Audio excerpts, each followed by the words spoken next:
mu mel ne kon leer na waaye Mame Makhtar mënuñu waxtaan ba tëj te waxtaanee wuñ li nga xamante ne mooy politique jamono ji mu yëngal réew mi lool dañuy ñëw rek ci ki nga xamante ne ni mooy Pape Diop mu mel ne rek bettul kenn ndax ni mu ñàkkee bett sénégalais yi noonu la ñàkkee woon bett kii di Mame Makhtar Gueye. waa xam nga d'abord dañu war a sant yàlla ci li ñuy dugg ci élection législative yi ak jàmm Sénégal génnaat ci ak jàmm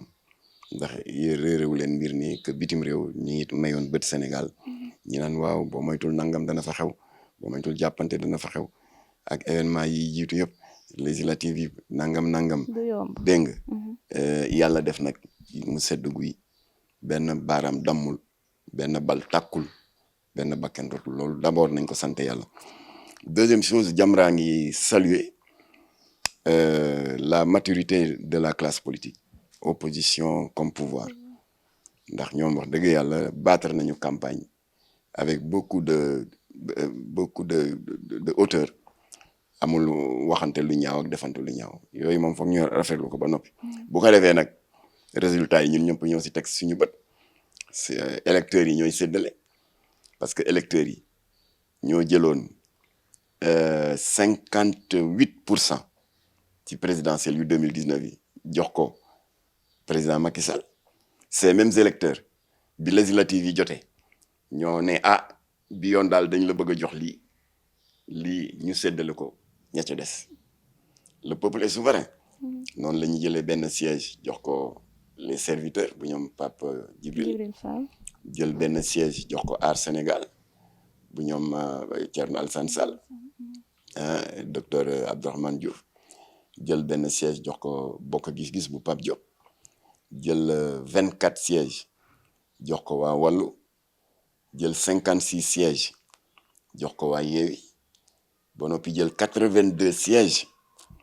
jox ko waa Benno Bokk Yaakaar kon Benno Bokk Yaakaar amuñu majorité absolue waaye am nañ majorité relative majorité absolue mooy ñu jël nombre de sièges yi nekk assemblée muy 165 nga am la moitié de ces sièges là plus 1 alors te boo jëlee 165 divisé ko par 2 yaa ngi am 82,5 te xam nga xel demul ñuy jël 82 députés jël beneen député dagg ko ci digg bi loolu xamul moo tax ñu ne 80 ñu ne la moitié plus 1 kon nag dëkk bi nekk si jeexi jaaxa bu réer ñu ne waaw qu'est-ce qui va se passer Sénégal mosul dund loolu ñuy wax cohabitation ndax fi mu nekk nii opposition amul majorité pouvoir amul majorité ñëpp a jaaxle alors même bu fekkoon sax opposition bi dafa am une majorité absolue cohabitation war a am même loolu sax du gàcc ci démocratie ndax dëkk bi nga xam ne ñun Sénégal ñoom la ñuy faral di may bët muy France ñoom dund nañ ko ñetti yoon démocratie yóbbu woon na leen ba en 86 fekk Mitterrand nekkoon ci diggu ndëndam président de la République socialiste législative yu 86 yi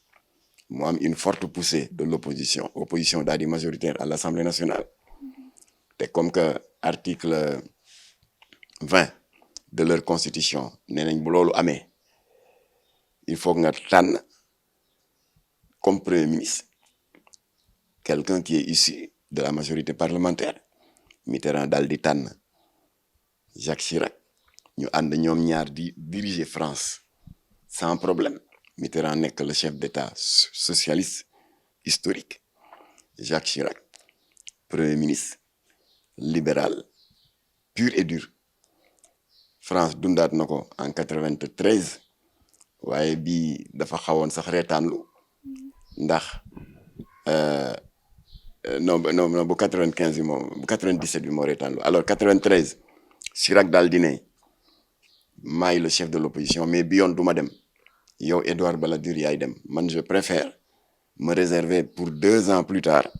pour la présidentielle sama candidature présidentielle lay préparé kon yow Édouard Balladur demal alors Édouard Balladur nekk un libéral pur et dur Mitterrand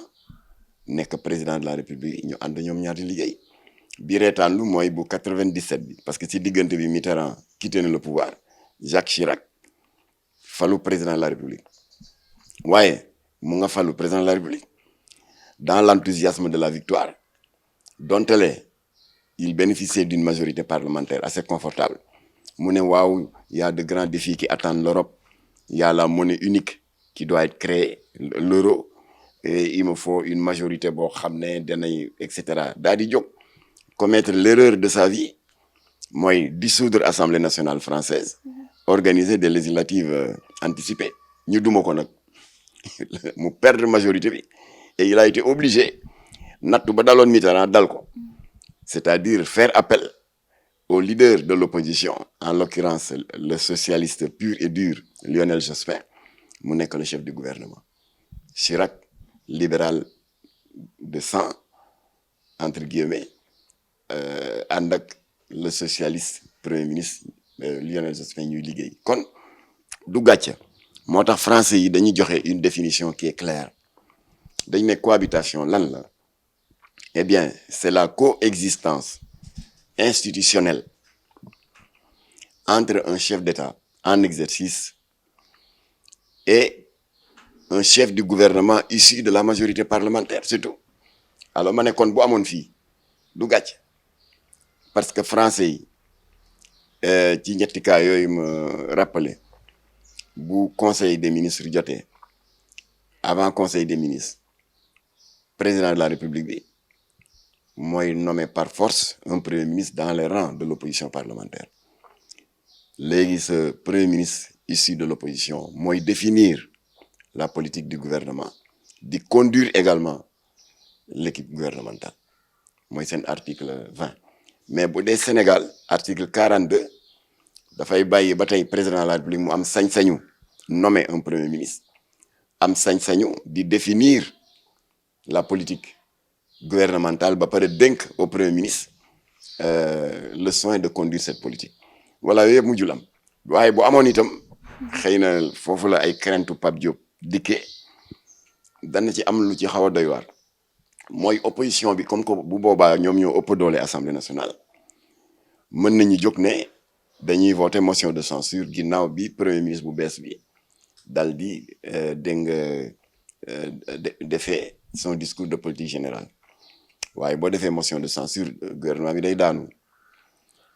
il est vrai que charte yi benn yoon lañ leen may droit ñu déposer motion de censure dans une session waaye déjà déstabiliser na gouvernement bi alors bu ko defee gouvernement bi aussi a les mains liées parce que le chef de l'État ne peut pas dissoudre l'Assemblée te Assemblée bi amagul 2 ans alors bu 2 ans yi mate nag noonu opposition bi utiliser woon l'article 86 daaneel gouvernement bi le chef de l'État peut se venger entre guillemets daal di jël article 87 muy l'arme fatale de dissolution de l'Assemblée nationale et l'organisation d'élections législatives anticipées bref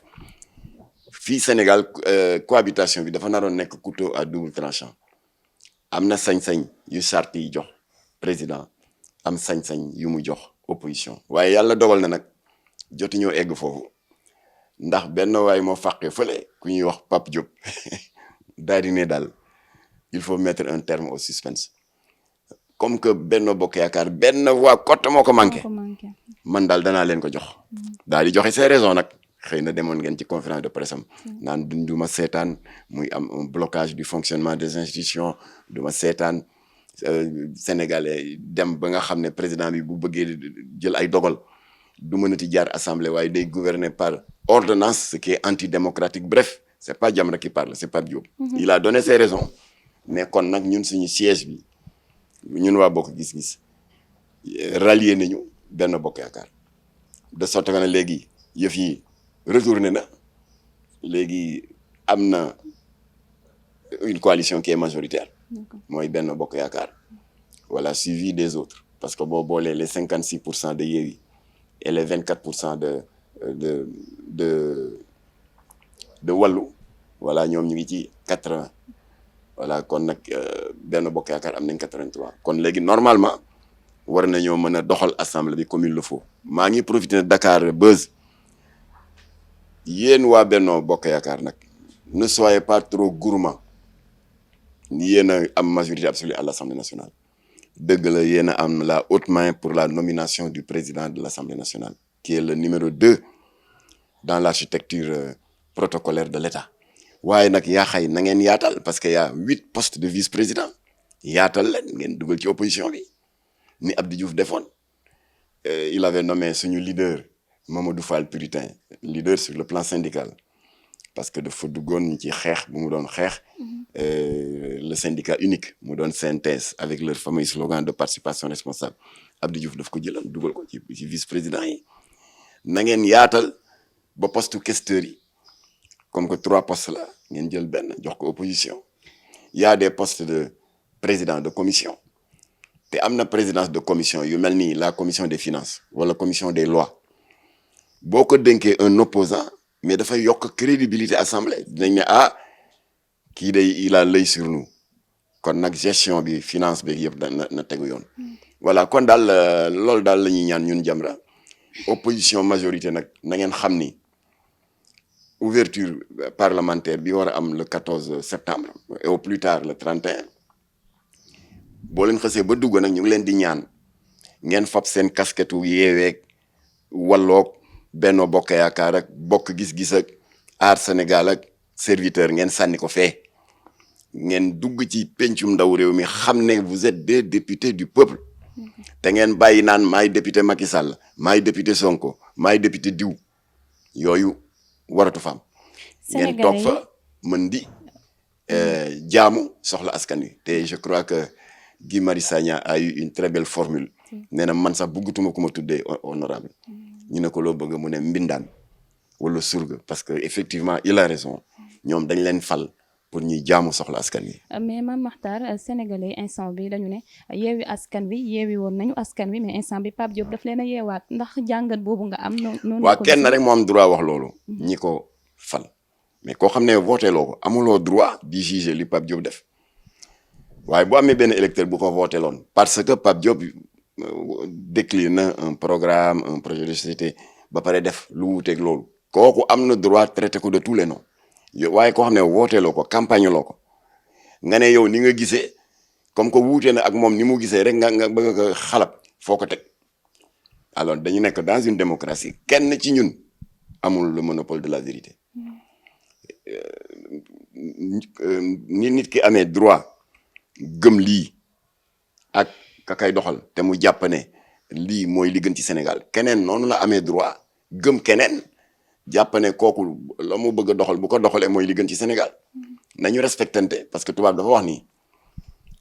la constitution consacre la démocratie laquelle